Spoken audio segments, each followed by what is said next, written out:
orkii dhaantada ka hor la tumi jiray meeshu ka baxay laakiin waxaan wadaa dhaqankii Soomaalida aan rabaa inaan ka hadlo saa waagar dhaqanka horta waa dabar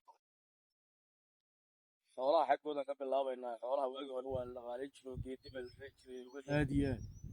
meel baa baraag looga qoday cidii waxa weeye waxay dul fadhidaa baraagti arigu 100 neef hadduu ahaa 10 neef baa ka haraysa geel hadduu 100 ahaa 5 neef baa ka haraysa horta dhaqankii saas u baaba kow haddii ilaahayba uu ku roon yahay dhinaca suugaanta haddaan usoo laabo waxaa jirta suugaan badan oo dhaqan ay u lahayd Soomaalidu oo meesha ka baxay iyo kuwo shisheeye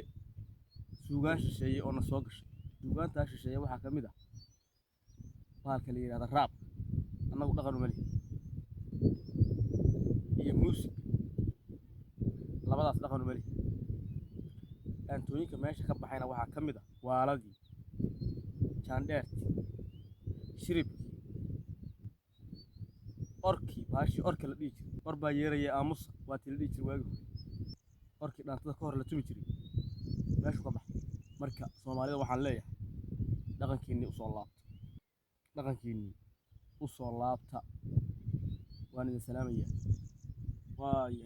waayahay bayjaa la soo falow garay aad iyo aad